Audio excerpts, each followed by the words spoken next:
So mga kaalom, dito tayo ngayon oh. Titingnan nyo yung epekto ng baha sa amin.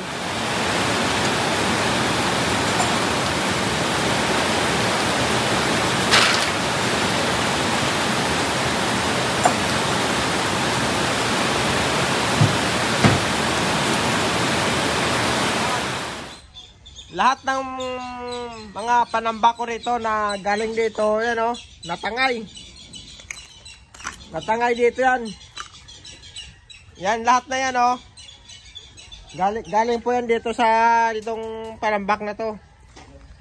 Kasi yung dyan, yung bakanteng lote na yan sa may-ari, dyan ko kinuha yung mga bato, tapos nilagay ko rito. Tapos kagabi ang lakas ng yung baha dito sa amin. Tapos tingnan mo. Yan yung ilalim na CR namin. Yun, umangat na.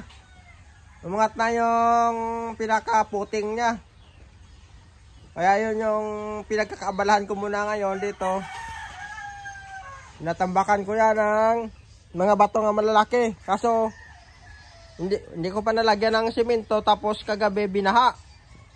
Tapos yun na. Natangay hanggang doon. Kaya ang gagawin ko naman yan mamaya, tatanggalin ko lahat yan, tapos ibabalik ko rito. Tapos bibilang ko ng 2 sakong simento at sisimentohan ko para magdikit. Tapos kukuha ko yan, yung mga malalaki bato na yan oh. Yan ang kukunin ko lahat, tapos yun dyan, yung mga malalaking bato doon sa dulo. Doon. Pangkunin ko yan kasi ilalagay ko dito lahat yan. Kasi napakahirap nito pag magbaha sa amin. Tapos yan, yung bakanteng lupa na yan, abot yan ng tubig. Hanggang dyan yan oh. Hanggang dyan yung tubig na baha kagabi. Lakas yan. Kaya tinaniman ko ng malunggay. Tapos doon, tinaniman ko na yan ng kangkong.